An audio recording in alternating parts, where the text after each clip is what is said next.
long off back. He's done it. Pakistan have won. Back to back.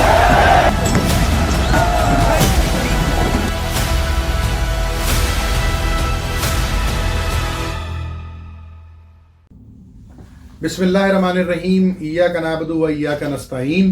Pakistan और अफगानिस्तान के game आप सबने देखा, बहुत सारे तबसरे सुने, लेकिन मैं कुछ स्टैटिस्टिक्स आपके सामने रखना चाहता हूं। 60 मैचेस T20 के और 60 विकेटें, बेस्ट बॉलिंग फिगर 6 रन देकर 5 विकेटें, और ओवल का क्रिकेट ग्राउंड और उस वक्त का जो बादशाह था रिवर्स स्विंग का, उसका नाम था उमर गुल।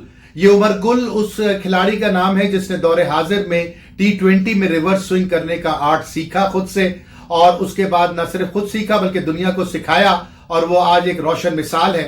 वो अफगानिस्तान की क्रिकेट टीम का कोच बनता है, और उसके बाद अफगानिस्तान की क्रिकेट टीम के फास्ट बॉलर जो यकीनन हमेशा से वीक लिंक रहे हैं उनका, वो उनके स्ट्रॉन्ग लिंक बन जाते हैं। पहली ही गेंद पे बाबर आजम को LBW कर दिया जाता है। उसके बाद इस तरह से पाकिस्तान की विकेटें गिरती है जैसे कि रेत की दीवार। तो वो लड़का जो कि पाकिस्तान के अंदर पला बड़ा, पाकिस्तान की क्रिकेट का एक रोशन सितारा रहा, उस लड़के को पाकिस्तान क्रिकेट बोर्ड ने और पाकिस्तान क्रिकेट बोर्ड के सिस्टम ने कोई घास नहीं डाली, क्योंकि वो लड़का एलीट क्लब का मेंबर नहीं था। एलीट क्लब के मेंबर कौन है? वसीम अकरम है, वकार यूनुस है, इंजमाम है, मोइन खान है, मुश्ताक अहमद है, सकलैन मुश्ताक हैं। ये वो लोग हैं जो एलीट क्लब के खास मेंबरान हैं, जिनके दरमियान म्यूजिकल चेयर चलती है। आज वकार यूनुस के कोच बनेंगे, कल जनाब वसीम मिसबाह उल हक कोच बनेंगे, 2-4 दिन के अंदर मुश्ताक आ जाएंगे, उसके बाद सकलैन मुश्ताक आ जाएंगे। अब तो उनमें 2-4 लोगों का इजाफा हो गया, उसके अंदर मोहम्मद यूसुफ का भी शुमार हो गया। तो अंदाजा ये लगाइए कि जो टैलेंट पाकिस्तान का खुद तैयार हुआ। और मैं उनका एक इंटरव्यू सुन रहा था उमर गुल का, जिसमें उन्होंने कहा कि उनको रिवर्स स्विंग किसी ने नहीं सिखाई। उन्होंने वो वीडियो देखी थी जिसमें कि माजी के अजीम फास्ट बॉलर और किंग ऑफ सुल्तान और स्विंग पता नहीं क्या क्या, वो जो अब फिल्मों में भी आएंगे और गेम शोज भी करेंगे, वो साहब जो हैं उन्होंने अब एक वीडियो देखी थी उनकी, जो इरफान पठान को वो रिवर्स स्विंग सिखा रहे थे। आज वो शख्स जो है वो अफगानिस्तान के उन 2 फास्ट बॉलरों को लेके आया मैदान में 2 महीने के कलील अरसे के अंदर, जिन्होंने पाकिस्तान का नाक में दम कर दिया। पहली ही गेंद पे बाबर आजम को आउट किया, एक इंतहाई खूबसूरत गेंद के ऊपर नवाज को आउट किया, खुशदिल शाह को आउट किया, और इन सब को आउट करने के बाद हारिस रऊफ को भी आउट कर दिया। तो ये वो लोग हैं। और फिर आसिफ की विकेट आप सब ने देखी। तो ये वो लोग हैं हमारे क्रिकेट के ऊपर मुसल्लत हैं, जो बैठ के आपको सुबह शाम टेलीविजन पे तबसरे करते नजर आते हैं और म्यूजिकल चेयर्स खेलते हैं अपने दोस्तों में और अपने अहबाब में, और उनकी कोशिश होती है कि ये रुतबे, ये मुकाम और ये पोजीशंस क्रिकेट बोर्ड की हमारे हाथ से ना निकले, और उनमें से कुछ किंग मेकर बन जाते हैं जो अपनी मर्जी के कोचेस लाते हैं, चाहे वो मामला मिसबाह उल हक की कोचिंग का हो, चाहे वो मामला सकलैन मुश्ताक की कोचिंग का हो। यानी कि आप अंदाजा लगाइए कि ये एक माफिया है जो पाकिस्तान क्रिकेट बोर्ड के ऊपर पिछले कई सालों से मुसल्लत है, और इसके रूहे रवां जाकिर खान साहब भी हैं। उसके इस मौजू पे कभी और बात करेंगे, लेकिन आज ये आप सबके लिए सोचने का मुकाम है कि कल की टीम जो है, जिसकी स्ट्रेंथ राशिद खान थी या मुजीब थी या मोहम्मद नबी थी, अब फास्ट बॉलर कैसे बन गई, ये सोचने की बात है। और उसके पीछे एक जादूगर का हाथ है जिसको मैं और आप उमर गुल के नाम से जानते हैं।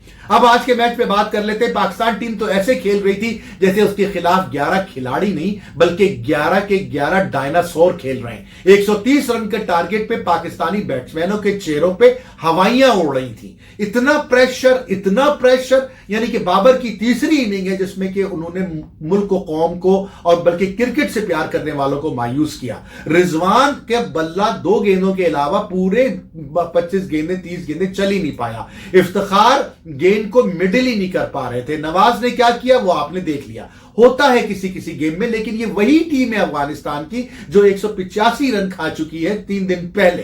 किस टीम से? श्रीलंका की टीम से। ये वही राशिद खान है जिसको चौके भी लगे और छक्के भी लगे और जिसकी पूरी कलई खोल दी थी श्रीलंका के जाबाजों ने। हमारे लड़कों ने उनको सरों पे सवार कर लिया और उसके बाद पाकिस्तान को 130 रन का ताकुब में ऐसा लग रहा था कि 230 रन है और पाकिस्तान के लिए मुश्किल है। यह एक वेकअप कॉल है। बहुत समझने की जरूरत है कि श्रीलंका की वो टीम है जिसने इसी टीम के खिलाफ 185 रन बनाए थे 3 दिन पहले। अब यही टीम जो है वो पाकिस्तान, श्रीलंका की टीम पाकिस्तान के खिलाफ फाइनल में खेलेगी तो पाकिस्तान को अपनी हिकमत अमली के बारे में दोबारा सोचना पड़ेगा। बहरहाल मुबारक को पाकिस्तान जीत गया, लेकिन अफसोस हुआ मुझे आज। अफसोस ये हुआ कि इतने अच्छे माहौल में क्रिकेट हो रही थी, लेकिन जिस तरह से अफगानिस्तान के सपोर्टर्स ने लीड्स के मैदान में आज से 3 साल पहले गेम के बाद हशर किया था, रोड पे खड़ी पाकिस्तानियों की गाड़ियों को सबोताज किया, जिस तरह पाकिस्तान के सपोर्टर्स को जूदकोप किया, मारा पीटा, अब्यूज किया, गालियां दी, उसके बाद फिर उसी ट्रेंड को लेके वो पिछले साल दुबई में पहुंच गए और दुबई के वर्ल्ड कप T20 के मौके के ऊपर अफगानिस्तान जब पाकिस्तान से हारता है तो जो कुछ ना जब जो कुछ हुआ वहां पर वो आम इंसान के लिए समझने की उसमें गुंजाइश ही नहीं है। मेरी समझ से एक बात बाहर है कि जब पता है कि ये इस तरह की चीजें हो सकती हैं, और ये कौम जो है क्रिकेट के मामले में, मैं जज्बाती नहीं कहूंगा इसको, ये जुनून की हद तक, और पाकिस्तान से इतनी नफरत। आप श्रीलंका से तो हारे थे, आप श्रीलंका से हारने के बाद आपने कुर्सियां क्यों नहीं तोड़ी, आपने लोगों के सर क्यों नहीं खोले?